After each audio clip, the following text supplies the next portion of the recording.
স্বাগত জানাচ্ছি দেশ সন্ধ্যায়। আপনাদের সাথে আছে আমি সুরভি তরণী। আজকে আমরা দেশ সন্ধ্যায় আলোচনা করব দুর্নীতির দায়বদ্ধতা এই বিষয়টি নিয়ে, এবং আলোচনার জন্য আজকে স্টুডিওতে উপস্থিত রয়েছেন আমার বাম পাশে রয়েছেন ব্যারিস্টার শিহাবুদ্দিন খান, আইনজীবী, বাংলাদেশ সুপ্রিম কোর্ট, এবং আমার ডান পাশে রয়েছেন রেজাউল করিম রনি, জবান ম্যাগাজিনের সম্পাদক।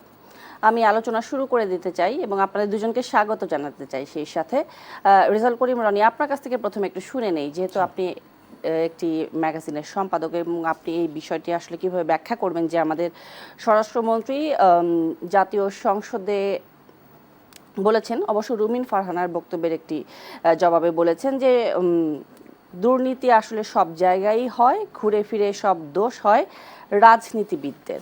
আসলে আপনি এটাকে কিভাবে ব্যাখ্যা করবেন বা আপনার পর্যালোচনা কি বলে? জি, ধন্যবাদ সবাইকে, এবং যে যেখান থেকে শুনছেন আমাদেরকে, এবং সবাইকে আমার সালাম এবং কৃতজ্ঞতা। এবং শিহাব ভাইয়ের সাথে অনেকদিন পরে শোতে আসলাম, ওনাকেও শুভেচ্ছা।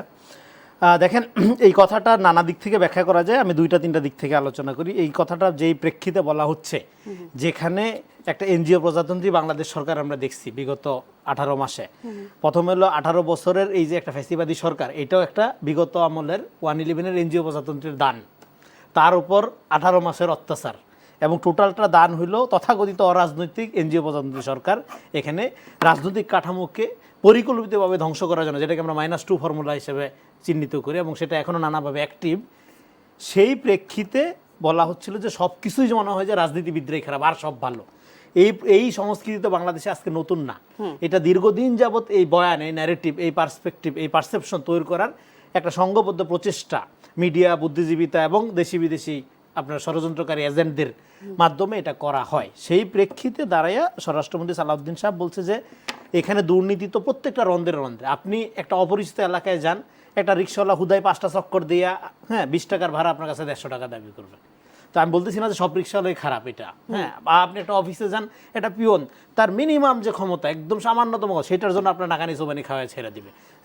আপনি ব্যবসায়ীদের কাছে যান, সে সুযোগ বুঝে এমনভাবে আপনার উপর অত্যাচার করবে যে আপনি অবাক হয়ে যাবেন, যে আপনার 50 টাকার জিনিস সে 200 টাকা দাম চেয়ে বসবে, সুযোগ বুঝে ক্রাইসিস তৈরি করে।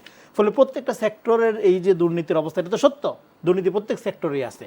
কিন্তু দায় যখন রাজনীতিবিদদের দেওয়া হয়, এবং কেন দেওয়া হয় এটাও সালাউদ্দিন সাহেব, যেহেতু ফাইনাল সিদ্ধান্তের স্বাক্ষরটা রাজনীতিবিদরা করে, ফলে এই জন্য রাজনীতিবিদদের দায়টা বেশি দেওয়া হয়, এবং মনে করা হয় শুধুমাত্র রাজনীতিবিদ মানেই দুর্নীতিগ্রস্ত। বরং রাজনীতিবিদরা কম দুর্নীতিগ্রস্ত। এন্টার দুর্নীতির যদি আপনি স্ট্রাকচার দেখেন, আমলাতন্ত্র, প্রশাসন, পুলিশ, রাজনীতিবিদরা কম দুর্নীতিগ্রস্ত কেন? কারণ একজন দুর্নীতিগ্রস্ত রাজনীতিবিদের তার যে সাঙ্গপাঙ্গ তাদেরকে দিয়ে খাইতে হয়। না দিয়ে খাইলে অবস্থা কি হয়? না দিয়ে খাইলে অবস্থা হয় সে ওই দুর্নীতি করেও সে টিকতে পারে না। টিকতে পারে না মানে কি? তার অ্যাসোসিয়েশন থাকে না। যেমন উদাহরণ দিচ্ছি শামীম ওসমানের। শামীম ওসমান যে দুর্নীতি করে, সব টাকা কি সে একা ভোগ করে? একা ভোগ করার তো সুযোগ নেই। কমপক্ষে 5000 ফ্যামিলিতে এই দুর্নীতির টাকা তার ডিস্ট্রিবিউট করতে হবে। কিন্তু একজন আমলা যদি দুর্নীতি করে, সেই দুর্নীতির টাকাটা পুরাটাই বেগম পাড়ায় চলে যাবে।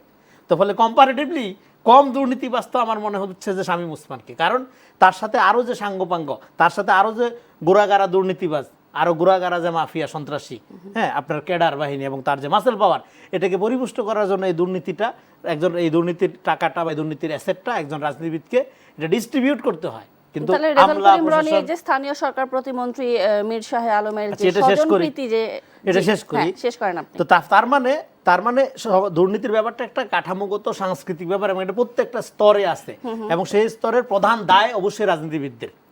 কিন্তু তার মানে রাজনীতিবিদরা খারাপ আর সব ভালো, এই ন্যারেটিভ হলো যে -2 ফর্মুলার দিকে নিয়ে যাবে আমাদের। তাহলে আমাদের বলতে হবে যে এই দায় রাজনীতিবিদদের, এবং সমস্ত স্তরে দুর্নীতি আছে।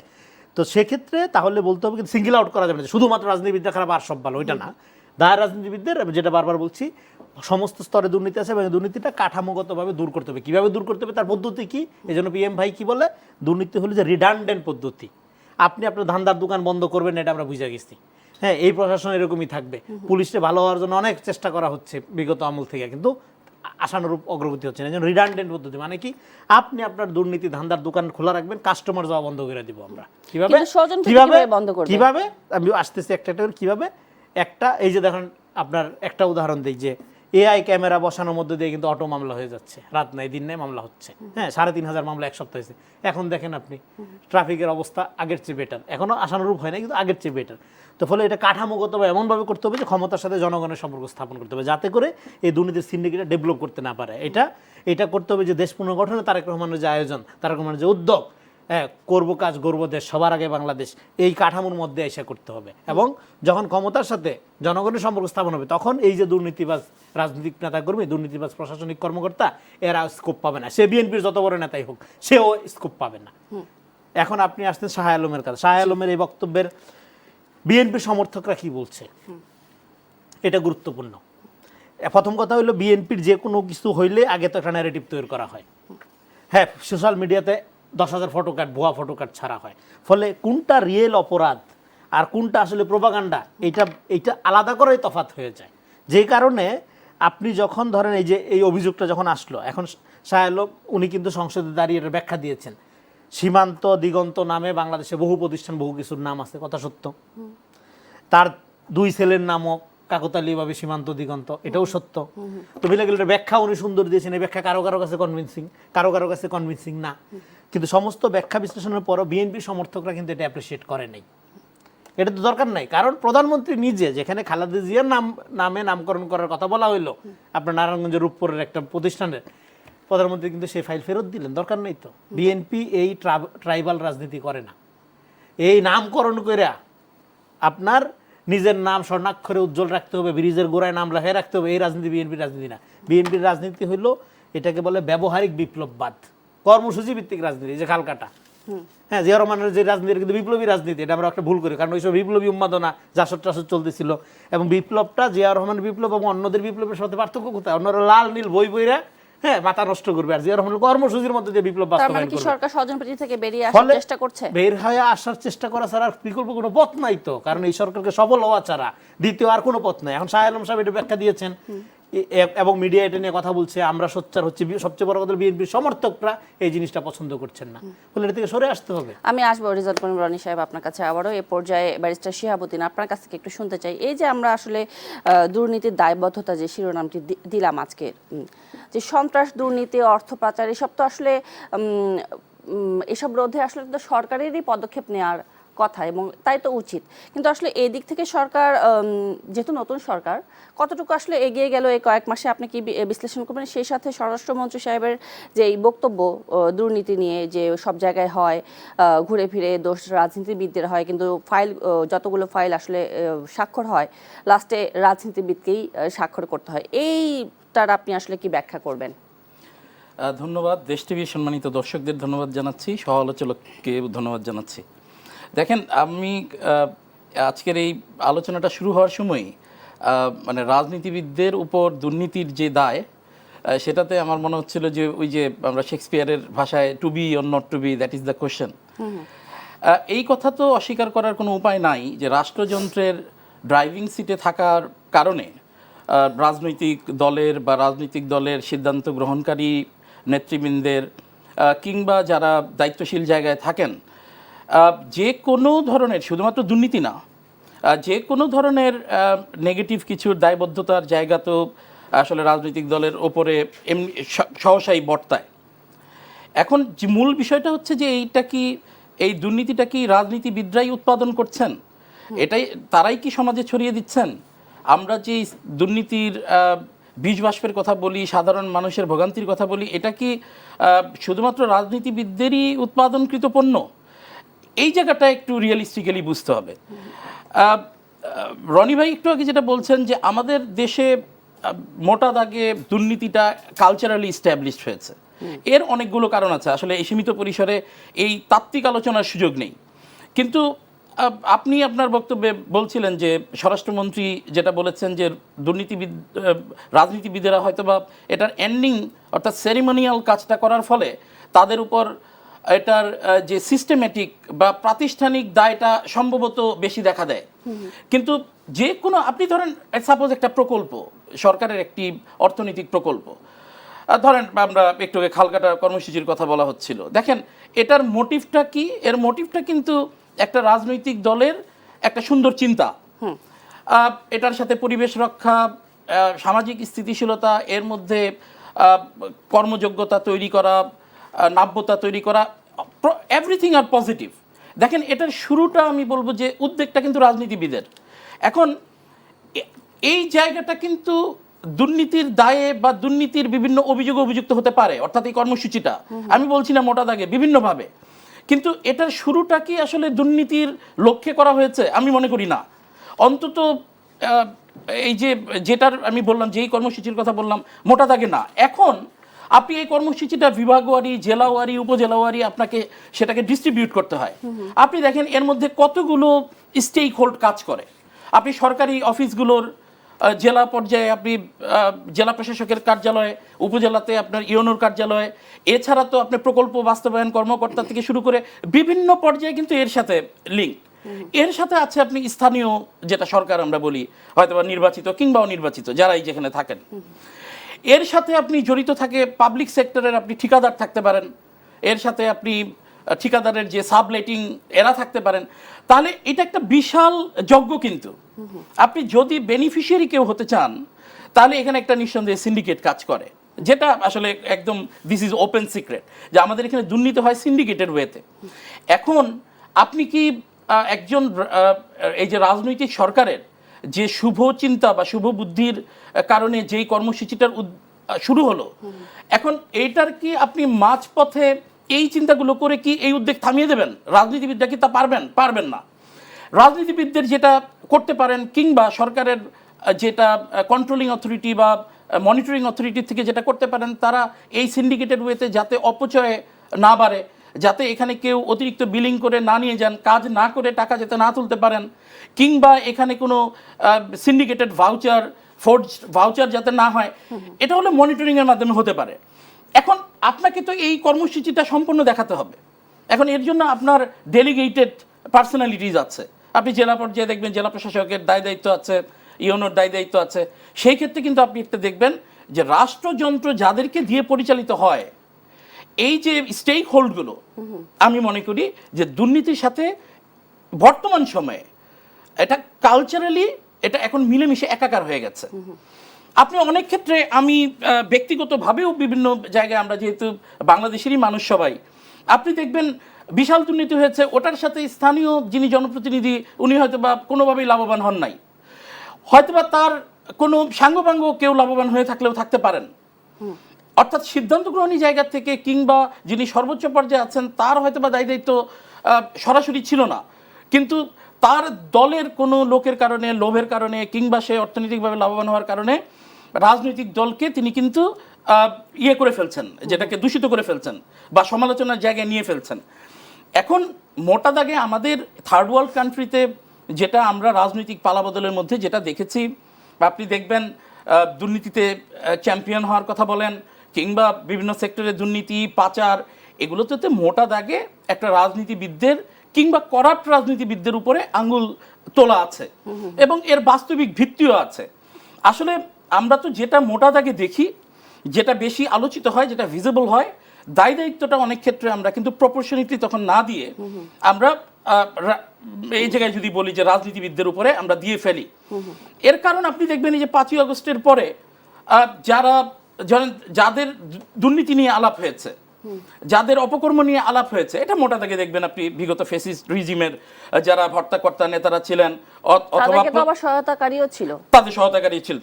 এখন এখানে আমি যেই জায়গাটা আমার কাছে, আমি একটু অ্যানালিটিক্যালি বলতে চাই, যেই পর্যায়ে যেই মেকানিজমের মাধ্যমে আসলে অনেক সময় যে দুর্নীতিটা হয়ে যখন ধরেন একটা মন্ত্রণালয়ের মন্ত্রীর কাছে ফাইলটা যায়, কিংবা তার কাছে সেটা অ্যাপ্রুভালের জন্য যায়, তিনি এই যে আমলাতন্ত্রের বিভিন্ন মারপ্যাচ, ফাইল ছোড়াছুরি, বিভিন্ন হিসাব নিকেশের অনেক কিছু কিন্তু উনি ঠাউর করে উঠতে পারেন না।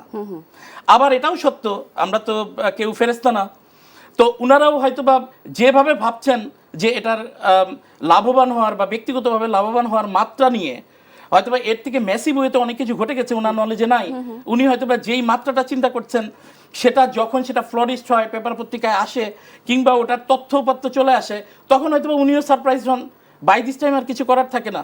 তারপরে ঘুরে ফিরে দেখা যাচ্ছে যে আঙুলটা কিন্তু রাজনীতিবিদদের দিকে যাচ্ছে এবং সরকারের দিকে যাচ্ছে। কারণটা এই ক্ষেত্রে যে থার্ড ওয়ার্ল্ড কান্ট্রিতে আমাদের দেশের রাজনৈতিক পালাবদলে এটা অস্বীকারের উপায় নেই। জি, ব্যারিস্টার শিহাবুদ্দিন খান, ধন্যবাদ। আমি আপনার কাছে কারণটা শুনবো, তবে একটি বিরতির পরে আবারও ফিরে আসছি। দর্শক, দেশ সন্ধ্যা থেকে নিচ্ছে একটি বিরতি, সঙ্গেই থাকবে।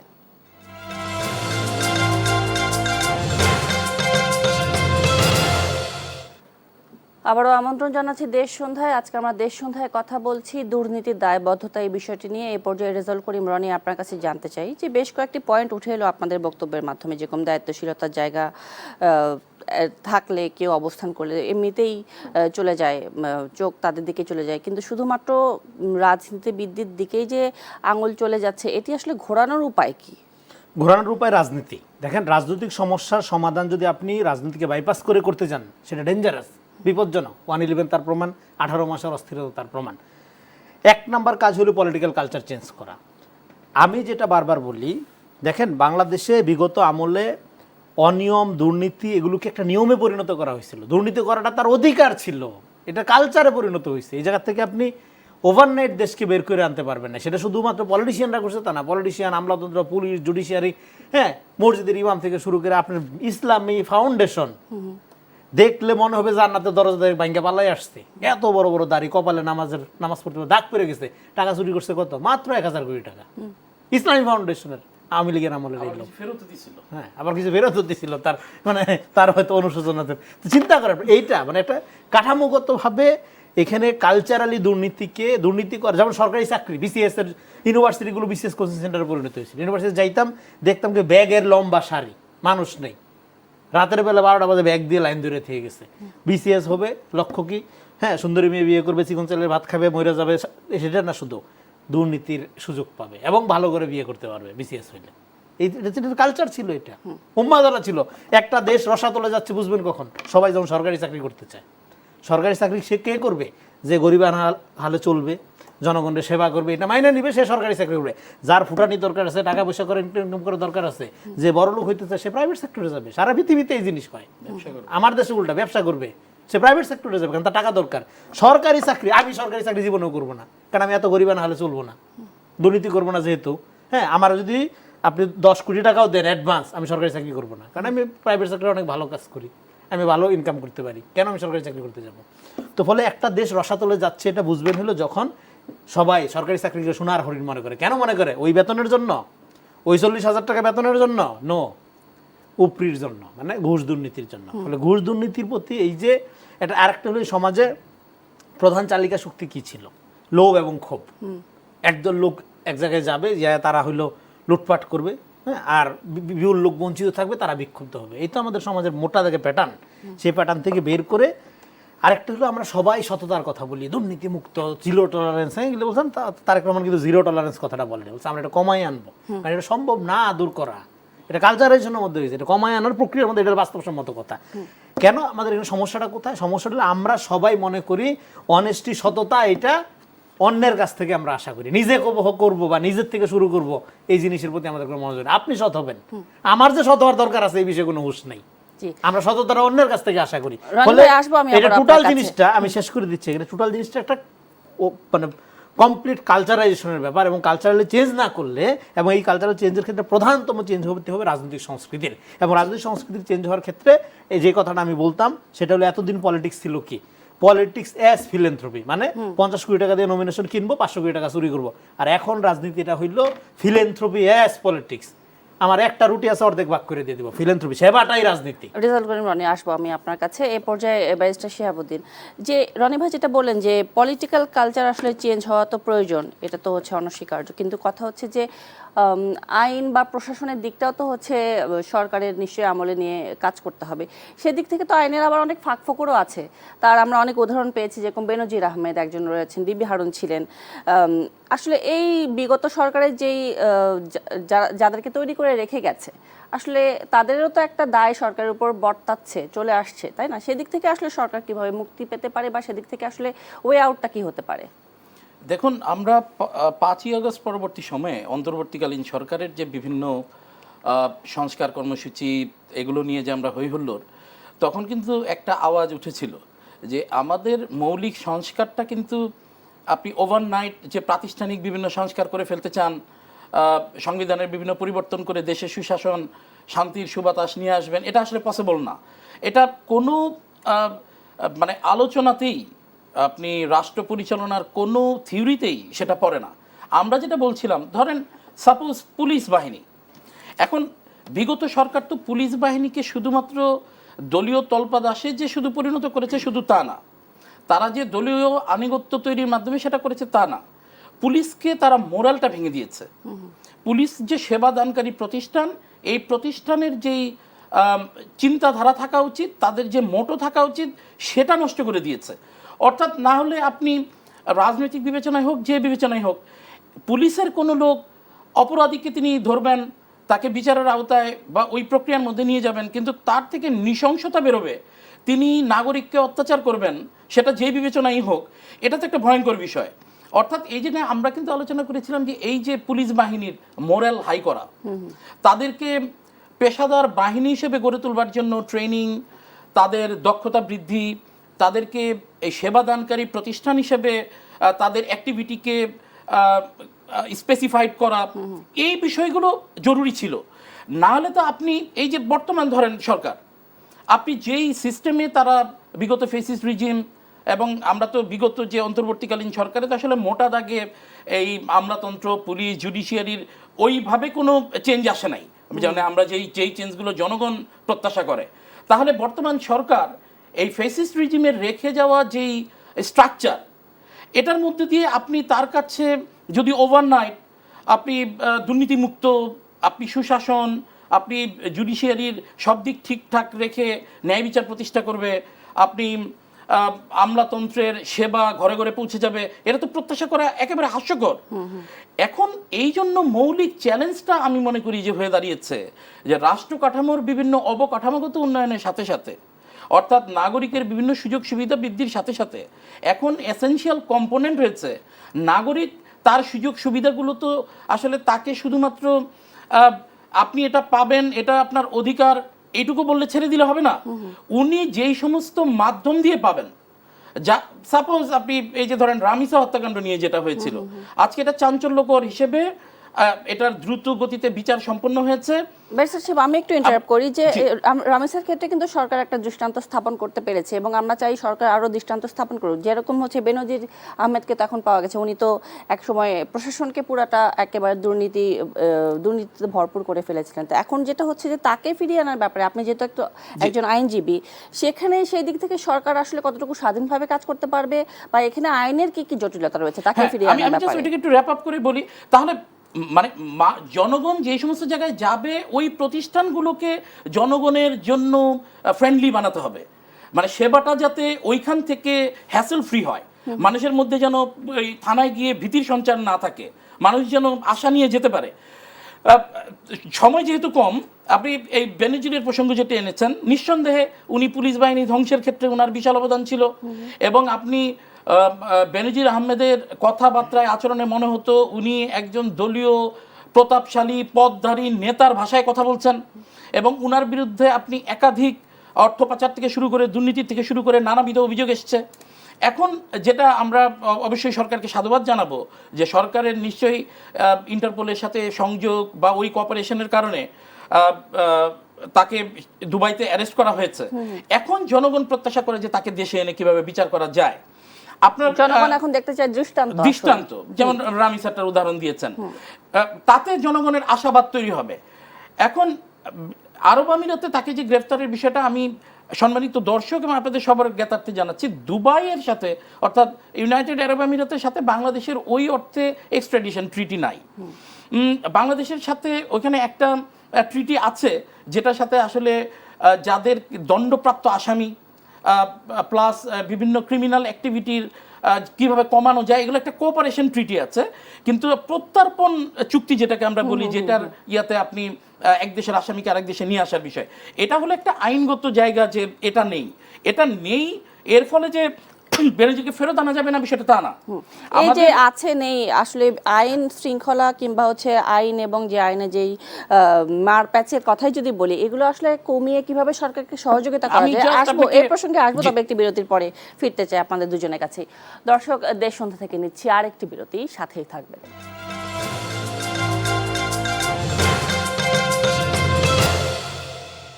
আবারও স্বাগত জানাচ্ছি দেশ সন্ধ্যায়। আজকে আমরা কথা বলছি দুর্নীতির দায়বদ্ধতা এই বিষয়টি নিয়ে, এবং এ পর্যায়ে ব্যারিস্টার শিহাবুদ্দিন আপনার কাছে আবারও ফিরতে চাই। যে বিরতিতে যাবার আগে কথা হচ্ছিল যে বেনজিরকে ফিরিয়ে এনে সরকার আসলে প্রশাসনকেও একটা বার্তা দিতে পারে বা দৃষ্টান্ত স্থাপন করতে পারে, কিন্তু তার প্রত্যর্পণ সংক্রান্ত নানা ইস্যু নিয়ে জটিলতা রয়েছে। এটি আপনার কাছ থেকে একটু ব্যাখ্যা শুনতে চাই আবার।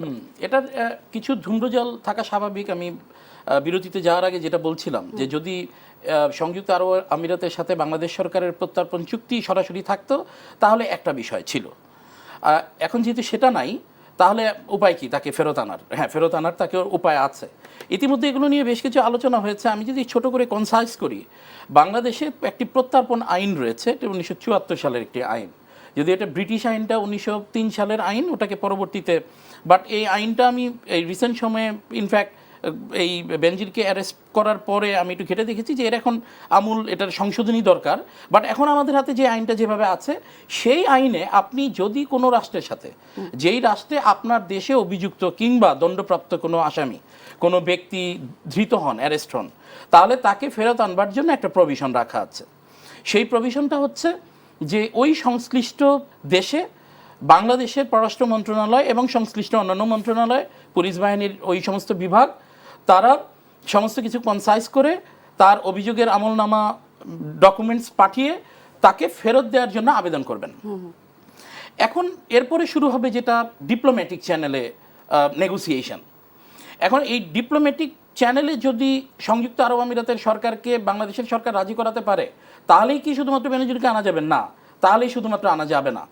এখানে ইন্টারপোল কোনো ভূমিকা রাখতে পারে না, কিনা? ইন্টারপোলের যে ভূমিকাটা, সোফার অ্যাজ ইন্টারপোল ইজ কনসার্ন, তাদের কাজ হচ্ছে রেড অ্যালার্ট জারি করা। অর্থাৎ বাংলাদেশের যেমন যারা দাগী আসামি, তার ব্যাপারে যদি আমরা ইন্টারপোলকে বাংলাদেশ সরকার অবহিত করে, তারা বিভিন্ন মেকানিজমে পৃথিবীর যে জায়গায় থাকুক, ঠিক যে জায়গায় থাকুক না, ইন্টারপোলের কার্যক্রম যে সমস্ত জায়গায় স্বীকৃত, ওই সমস্ত জায়গায় তারা এই ধরনের আসামিকে ধরে ওই দেশের যেটা আইন শৃঙ্খলা রক্ষাকারী বাহিনী আদালতে সোপর্দ করবে। ইন্টারপোলের কাজ এখানেই শেষ, এইটুকুই। আচ্ছা। ইন্টারপোল ধরে আলাদা করে বাংলাদেশে পাঠাবে, এটা রোল ইন্টারপোলের না। ইন্টারপোলটা এক অর্থে এটা আন্তর্জাতিক পুলিশ, মানে তার কাজ হলো অপরাধীকে শনাক্ত করা এবং গ্রেপ্তার করা এবং তাকে আদালতে সোপর্দ করা, এই হচ্ছে তার কাজ। এখন আমি বলছিলাম, বাংলাদেশ সরকার ধরেন তাকে প্রেরণ করলো, বোঝানোর চেষ্টা করলো যে এই বেনজির আহমেদ ভয়ানক লোক, নিঃসন্দেহে ভয়ানক লোক, তার অভিযোগের বিষয়ে জানাবে। তার যে গ্রেপ্তার হওয়ার পর তার বিরুদ্ধে যে অভিযোগের নথিপত্র দিয়ে বাংলাদেশ সরকারের থেকে বাংলাদেশ সরকার তারা নিজেরা উদ্যোগী হয়েও দেবেন, সংযুক্ত আরব আমিরাতের আদালত কিংবা সরকার তারাও চেয়ে অতিরিক্ত ডকুমেন্টস কিংবা ব্যাখ্যাদি তারা নিতে পারেন। ওই আদালত তখন সংযুক্ত আরব আমিরাতের যে ডোমেস্টিক ল সেটি এবং আন্তর্জাতিক আইন, তারা সেগুলো বাজ বিচার করবেন। বাজ বিচার করে তারা দেখবেন যে এই যে তার বিরুদ্ধে যে অভিযোগ, তার বিরুদ্ধে যে চার্জেস, এগুলো কি সংযুক্ত আরব আমিরাতের আইনে বা ওই দেশে আইনগতভাবে উনি দোষী সাব্যস্ত হওয়ার মতো লোক কিনা। তখন আদালত তাকে যদি ওই ক্যাটাগরিতে ফেলেন, তখন ওই আদালতের আদেশ বলে সরকারের সংযুক্ত আরব আমিরাতের সরকারের যে সংশ্লিষ্ট বিভাগ, তারা তখন এই কূটনৈতিক চ্যানেলে এই আসামিকে ফেরত প্রদানের ব্যবস্থা করবেন। আপনাকে আমি দুইটা রেফারেন্স দিই। এর আগে দুবাই থেকে খুব সম্ভবত একটি হত্যা মামলা আর একটি বোধহয় ধর্ষণ জাতীয় মামলার আসামিকে কিন্তু এর আগে ফেরত আনা হয়েছে, এটা দৃষ্টান্ত আছে। তারা বিষয়গুলো হচ্ছে অথেন্টিসিটিটা দেখে এবং তারা কিছু কিছু ক্ষেত্রে রাজনৈতিক উদ্দেশ্য এগুলোও বিবেচনা করতে পারেন। বাট সম্পূর্ণ আরেকটা এখানে আমাদের বাংলাদেশ সরকারের একটা দায়িত্ব আছে, সেটা হলো কূটনৈতিক চ্যানেলটাকে খুব ভায়াবলি ইউজ করতে পারা। আরেকটি বিষয় আমি রেফারেন্স হিসেবে বলি যেটা সমস্যা তৈরি করতে পারে। ইতিপূর্বে বাংলাদেশে ফেরত আনার ক্ষেত্রে একটা অবস্ট্যাকল দেখা দিয়েছে, সেটি হলো আপনি ধরেন এখন যদি এই বেনজির আহমেদ কোনো কারণে তৃতীয় কোনো রাষ্ট্রের নাগরিকত্ব গ্রহণ করে থাকেন এবং উনি যদি বাংলাদেশের নাগরিকত্ব অস্বীকার করে উনি যদি দাবি করেন যে আমি XYZ দেশের নাগরিক, তখন কিন্তু পরিস্থিতিটা আবার একটু অন্যদিকে যেতে পারে। অর্থাৎ অন্য দেশের নাগরিককে সংযুক্ত আরব আমিরাত বাংলাদেশে পাঠাবেন কিনা, তখন আবার এই আইনগত ইস্যুটা তখন আসবে। এছাড়া তাকে ফিরিয়ে আনা সম্ভব যদি এই বিষয়গুলো রিজলভ হয়। জি, ধন্যবাদ ব্যারিস্টার শিহাবুদ্দিন খান। এ পর্যায়ে রেজাউল করিম রনি, আপনার কাছে জানতে চাই তাহলে সরকার কিভাবে আসলে প্রশাসনকে আরো সুনির্দিষ্টভাবে ব্যবহারের কথা যদি বলি, কিংবা আমলাতান্ত্রিক জটিলতাগুলো এড়িয়ে আসলে সরকার কিভাবে দুর্নীতি রোধে আরো কার্যকর পদক্ষেপ নিতে পারে বলে আপনি মনে করেন? কার্যকর পদক্ষেপের ক্ষেত্রে সরকারের যেটা মানে ধরেন প্রথমে করণীয় সেটা হলো আকাশ কুসুম কথাবার্তা বা চিন্তা বাদ দিয়ে প্র্যাকটিক্যালি এটা আস্তে আস্তে কমায় আনা, স্বচ্ছতা নিশ্চিত করা প্রত্যেকটা প্রক্রিয়ায়। যেমন পুলিশ এর একটা বড় ভূমিকা আছে আইন শৃঙ্খলা দুর্নীতি এগুলো রোধ করার ক্ষেত্রে, এবং সেই পুলিশটা যদি সবচেয়ে বেশি দুর্নীতিগ্রস্ত হয় সেক্ষেত্রে তখন অন্যগুলোর অবস্থার উন্নতি করা অসম্ভব হয়ে ওঠে, যেটা আমরা বিগত আমলে দেখেছি। ফলে এখন পুলিশের কাঠামোগত একটা সংস্কার দরকার, এটা আমরা দীর্ঘদিন থেকে বলতে, যেটা বিগত আমলে সরকারের করার কথা ছিল কিন্তু তারা কিছুই না করে হাতে দিতে পারেন, ব্যস্ত ছিল। এখন পুলিশ আবার একটা পুলিশের চাকরির যে কাঠামো দেখেন, পুলিশ ঘুষ খায় দুর্নীতি করে এই কথাটা আমরা বলি, কিন্তু পুলিশের একজন সাধারণ কনস্টেবল, সাধারণ একটু যারা নিচের দিকে চাকরি করে তাদের জীবন কিভাবে চলে এটা কি আমরা খোঁজ নিয়ে দেখি? তাদের স্বাস্থ্য, তাদের ছেলে মেয়েদের চিকিৎসা কিভাবে হয় এটা কি আমরা জানি? তার এই চাকরিতে তার তো জীবনই চলে না। তো ফলে হ্যাঁ আপনি এবং এদিক দিয়ে বেতনের কাঠামো আপনি অফিসারদের এবং আপনার অধস্তন যারা তাদের কাঠামোর মধ্যে আকাশ পাতাল পার্থক্য রেখে দিচ্ছেন। এটা কি আপনার ইস্ট ইন্ডিয়া কোম্পানির আমল নাকি? এরকম কেন হবে? আপনি বেতন বাড়াই দেন, বাড়াই দিয়ে দুর্নীতি অপরাধ করা শাস্তি পুলিশও যদি করে মৃত্যুদণ্ড দিয়ে দেন আপনি। কিন্তু রেজাউল করিম রনি, আপনি কি জানেন যে একজন পুলিশ কনস্টেবলের বর্তমান বেতন কত? আমি যতদূর জানি সম্ভবত 27,000 টাকা, যদি ভুল না করে থাকি। তো আপনার এই বাজারে 27,000 টাকা দিয়ে কি হয়? আপনি যদি তাকে ঢাকায় পরিবার নিয়ে থাকতে খাইতে বলেন, এই আপনি মূল্যস্ফীতি কত বাজারে এখন? মূল্যস্ফীতি তো 10-এর কাছাকাছি, তাই না? নাকি 10-এর উপরে? 10 নিচে তো আর হবে না, কাছাকাছি অথবা উপরে। হ্যাঁ, এটা একটু ফ্ল্যাকচুয়েট করে। তাহলে সরকার সেখানে আপনি বেতন বাড়াইতে হবে, ডেফিনেটলি বেতন বাড়াইতে হবে, এবং বেতন বাড়াইয়া আসলে কিভাবে আমলে নেবে? হ্যাঁ, বেতন বাড়াইতে হবে, একটা এমনভাবে বাড়াইতে হবে এবং এই পুলিশের চাকরি যারা করতে আসবে ওইটা যাই না বুঝে আসবে, এবং আপনি শাস্তি নিশ্চিত করতে হবে যে আপনি যদি দুর্নীতি করেন আপনার বেতন বাড়াচ্ছে, সরকার সমস্ত সুবিধা দিচ্ছে, এরপর যদি আপনি দুর্নীতি করেন আপনাকে সর্বোচ্চ শাস্তির আওতায় আনা হবে, এবং সেটা আবার পুলিশের বিচার পুলিশ করলে হবে না। এখানে কতগুলো এই জন্য এইটার পুনর্গঠনের প্রক্রিয়া আছে, এবং এটা সরকারের আশা করি সরকার যদি এটার উদ্যোগ না নিলে সরকারের যে এজেন্ডা সেইটা বাস্তবায়ন হবে না, সরকার সফল হইতে পারবে না। সরকারের সফলতার সাথে এটা জড়িত। আর এই যে বেনজির অ্যারেস্ট নিয়ে এটা হইলো, বেনজিরের গ্রেফতার এবং তাকে দেশে আনা বিচারটা একটা নজির স্থাপন করা হবে। এই বেনজিরকে দিয়ে একটা নজির স্থাপন হলে কি হবে? এই পুলিশ এক বেনজির এর লোকান্তরে লক্ষ বেনজির তো ঘরে ঘরে রয়ে যে গেল পুলিশের মধ্যে, এটার একটা সাংস্কৃতিক শিক্ষা হওয়া দরকার আছে। এটা একটা মনস্তাত্ত্বিক শিক্ষার জন্য বেনজিরের এখানে দেশে আনা এবং তাকে বিচারের আওতায় আনলে পুলিশ সংস্কারের কাজটা সহজ হয়ে যাবে। কারণ বেনজির একটা আতঙ্কের নাম ছিল, একটা পুলিশি স্টেট যেটাকে বলে সেটা কায়েমের একটা সে প্রধান হাতিয়ার ছিল। এবং শেষের দিকে কি ছিল, সরকার কি আমরাই সরকার, আমরা সরকারকে ক্ষমতা আনি নেই, আমাদের উপরে নির্ভর করে সবকিছু। এই জন্য ওই অ্যাটিচিউড নিয়ে পুলিশ, যুবলীগ ছাত্রলীগের অ্যাক্টিভিটির সাথে পুলিশের অ্যাক্টিভিটির কোনো পার্থক্য ছিল, কোথাও এক্সট্রিম ছিল। প্রথমে শুরু হলো গ্রেফতার বাণিজ্য, তারপরে শুরু হলো এটা চললো কোন পর্যন্ত, গুম এবং ক্রসফায়ার বাণিজ্য পর্যন্ত আমরা দেখলাম। ফলে এই যে একটা আতঙ্কিত বাহিনী, আতঙ্কিত নাম, হ্যাঁ বেনজির, সেই বেনজিরকে গ্রেফতার করে যদি একটা নজির স্থাপন করা যায়, ফলে তাহলে এখানে যারা ছোটো ছোটো বেনজির, যারা বেনজির হওয়ার খায়েশ পূরণ করে, ইচ্ছা রাখে যে হ্যাঁ পূরণ করতে হতে পারে না, সুযোগ পাইলে তারা পূরণ করবে, বেনজির হয়ে উঠবে, তারা যখন দেখবে যে না হ্যাঁ এটা পাপ বাপকেও ছাড়ে নাই, কন্যাকেও ছাড়ে নাই, তোমারও ছাড়বে না, তখন তারা কিন্তু এই জায়গা থেকে সরে আসবে। আপনার বক্তব্য পরিচয় রেজাউল করিম রনি। এ পর্যায়ে ব্যারিস্টার শিহাবুদ্দিন খান, আপনার কাছ থেকে জানতে চাই যে তাহলে তো ঘুরে ফিরে দেখা যাচ্ছে সে আমলাতান্ত্রিক যে জটিলতা প্রশ্নগুলো রয়েছে ওগুলো তো রয়েই যাচ্ছে, সেই দিক থেকে আসলে সরকার কিভাবে পদক্ষেপ নিতে পারে?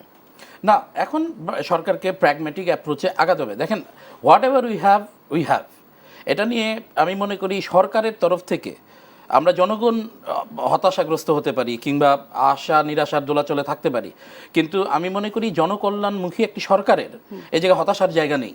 তাকে তার যেই জায়গা থেকে সে শুরু করেছে ওই জায়গা থেকে জনগণকে আশ্বস্ত করবার একটি দায়িত্ব, এবং এই যে ছোট ছোট দৃষ্টান্তগুলোর মাধ্যমে জনগণের মধ্যে আস্থা তৈরির যে দায়িত্ব। রনি সাহেব বললেন যে ক্ষমতার সাথে জনগণের যে জনগণের সম্পর্ক না, এইটাই তো রাজনীতি, এই রাজনীতিটাই তো বাংলাদেশ থেকে হারিয়ে গেছে। মানে আমরা তো এই রাজনীতি যখন ইস্টাবলিশড হবে তখন দেখবেন আপনি পৃথিবীর কোনো দেশই তো দুর্নীতিমুক্ত না, কোনো দেশই আপনি যেটাকে বলে যে কোনো ধরনের অপরাধমুক্ত না। তো ওইটা আপনি থাকবে, ওটা পৃথিবীর শেষ দিন পর্যন্ত থাকবে। কিন্তু আমরা হচ্ছে একটি রাষ্ট্রে নাগরিক তার অধিকারগুলো সুযোগগুলোকে যথাযথভাবে কাজে লাগাতে পারছে কিনা, নিঃসংকোচিত্তে তারা সেই অধিকারগুলো এনজয় করতে পারছে কিনা, এইটাই তো বিষয়। আমি মনে করি যে ফেসিস্ট সরকারের পরে তাদের সরকারের সময়ে মূলত যেই আদলে প্রতিষ্ঠানগুলোকে তৈরি করা হয়েছে এটা ওভারনাইট সম্ভব না। আমি মনে করি এই জায়গায় জনগণেরও ধৈর্য রাখার একটি বিষয় আছে। আমরা যারা এগুলো নিয়ে আলোচনা করি, বিশ্লেষণ করি, আমাদেরও এই বিষয়ে আমি মনে করি আলোচনা বাড়ানো প্রয়োজন। যদি সরকারের সদিচ্ছা একটা থাকে। কথা বলেছেন যে শাস্তি নিশ্চিত করতে হবে, ওই যে পুলিশ কনস্টেবলের বেতনের প্রসঙ্গে কথাটা উঠে এলো, আসলে এই ক্ষেত্রে আসলে কি কি করা যেতে পারে? এই ক্ষেত্রে দেখেন কোন জায়গায় চ্যালেঞ্জ রয়েছে? আমরা এই যে আইনজীবীরা আমরা একটা বলি, আমাদের একটা ইডিয়ম আমরা বলি যে justice not only be done, it's must seen to be done. অর্থাৎ আপনি কিন্তু আমি ন্যায় বিচার প্রতিষ্ঠা করব, আমি আইনের শাসন প্রতিষ্ঠা করব, এটা একটা বলবার জায়গা, আর একটা আছে দেখানোর জায়গা। আমি তো মনে করি জনকল্যাণকামী যে কোনো সরকার, যেই সরকার এই বিষয়গুলো বেশি দেখাতে পারবেন, অর্থাৎ এক্সাম্পলগুলো বেশি আনতে পারবেন, করে দেখাতে পারবেন, তাদের প্রতি জনগণের আস্থার জায়গাটা বেশি তৈরি হবে। সেই জায়গায় চ্যালেঞ্জগুলো হচ্ছে আমাদের দেশের প্রাতিষ্ঠানিক, আমি মনে করি যে সংস্কার। দেখুন ওই যে আমরা একটু আগে আমলাতান্ত্রিক যে বলেছিলাম, আমাদের তো এখনও যে ব্রিটিশ ধারার যে ব্যুরোক্রেটিক সিস্টেম, এটার মধ্যে তো একটা জার্গন, কঠিন পদ্ধতি, ফাইল চালাচালি, লাল ফিতার দৌরাত্ম্য, এগুলো তো আছেই। অর্থাৎ এটা তো একটা ভোগান্তির জায়গা পদ্ধতিগত, এইটাকে যেমন সহজ করতে হবে, একই সঙ্গে আমি অবশ্যই এই জায়গায় একটু ডিফার করি। যেমন আপনি অনেক সময় একটা বলা হয় যে বেতন বাড়ালেই দুর্নীতি কমে যাবে, এমনটা না। ডক্টর আকবর আলী খানের পদার্থপরতার অর্থনীতি পড়েছেন কিনা আমি জানি না, সেখানে উনি সুন্দর আলোচনা করেছেন এবং আন্তর্জাতিক বিভিন্ন বিশেষজ্ঞদের রেফারেন্স দিয়ে বলেছেন যে না, বিভিন্ন পরীক্ষায় দেখা গেছে যে আসলে বেতন বাড়িয়েও বা তাকে ফ্যাসিলিটিস বাড়ানোর পরেও দুর্নীতির মাত্রা আরও দ্বিগুণ হতে পারে কিছু কিছু ক্ষেত্রে। এখন এই জায়গায় হচ্ছে কালচারালি যেটা একদম রুটে মূলে ঢুকে গেছে, সেটার আপনি কিভাবে রোধ করবেন, এটা হচ্ছে একটা। আরেকটা হচ্ছে রাজনৈতিক দায়বদ্ধতার জায়গা এখানে তো আছেই, যে সাধারণ জনগণের সাথে সাথে এই আমলা, পুলিশ, জুডিশিয়ারি যারাই আছেন তাদের মোরাল হাই করা, এবং দেশপ্রেমের যেই বিষয়গুলো আমরা দিবসগুলোতে ড্রেস পরে বা আমরা কোনো একটা সাইন সিম্বল দিয়ে প্রকাশ করবার চেষ্টা করি, সেগুলো আমাদের দৈনন্দিন কাজকর্মে যেন প্রকাশ পায়। এবং আমি মনে করি সিস্টেমগুলো এরকম দাঁড় করানো উচিত যেটা দিয়ে আপনি প্রাত্যহিক জীবনে এই প্রাতিষ্ঠানিক কাজগুলোর আমি মনে করি যে জবাবদিহিতা চরম পর্যায়ে নিশ্চিত হবে। অর্থাৎ আমরা অনেক কিছু ঘটে যাওয়ার পরে যেন ওইটাকে রোধ করবার প্রক্রিয়ার মধ্যে না থাকি, সেই অর্থোডক্স পদ্ধতি থেকে বেরোয় আসতে হবে। অর্থাৎ প্রতি মুহূর্তে জবাবদিহিতা এবং যার যার কাজের নৈতিক অবস্থান নিশ্চিত করা, আমি মনে করি এগুলো রাষ্ট্রীয় যে প্রাতিষ্ঠানিক বিভিন্ন সংস্কার বা উন্নয়নমূলক কাজের সাথে সাথে এখন আমাদের বাংলাদেশের জন্য ম্যান্ডেটরি হয়ে দাঁড়িয়েছে। ধন্যবাদ আপনার বক্তব্যের জন্য ব্যারিস্টার শিহাবুদ্দিন খান এবং রেজাউল করিম রনি, আপনাদের দুজনকে হ্যাঁ, ধন্যবাদ একটা জানাচ্ছি। সেকেন্ড একটু জাস্ট একটু যোগ করি, সেটা হলো আমি কিন্তু বলতেছিলাম যে বিচার করতে হবে অপরাধের, সেটা পুলিশ হোক যেই হোক, শুধু বেতন বাড়াইলেই হবে না। আবার যেই বেতনে তার সংসার চলে না, সে নিজে আপনার ধরেন যে একটা ক্লায়েন্ট, একটা লোক আসছে বিপদে বেড়া থানায়, সে মনে করে একটা ক্লায়েন্ট আসছে করে টাকা খাওয়া যায়, এই অবস্থা থেকে সে যাতে বাইরে হইতে পারে, এই জন্য তার বেতনটাও বাড়ানো দরকার। পাশাপাশি তাকে সাংস্কৃতিক এবং মোরাল মোটিভেশন ডেফিনেটলি মিলাইয়া এটা করতে হবে। সবার আগে শাস্তি যদি আপনি নিশ্চিত করেন এবং বেতনটাও যদি আপনি বাড়াই দেন, তখন এটার মধ্যে একটা যৌক্তিকতা তৈরি হবে যে আপনার বেতন বাড়ানো হয়েছে, তারপর আপনি কেন এটা করলেন। জি, অসংখ্য ধন্যবাদ আপনাদের দুজনের বক্তব্যের জন্য এবং আজকে আমাদেরকে যে দেশ সন্ধ্যায় সময় দিলেন এর জন্য আবারও ধন্যবাদ জানাচ্ছি। দর্শক, দেশ সন্ধ্যায় ছিল আজকের মতো। ধন্যবাদ সবাইকে সাথে থাকার জন্য।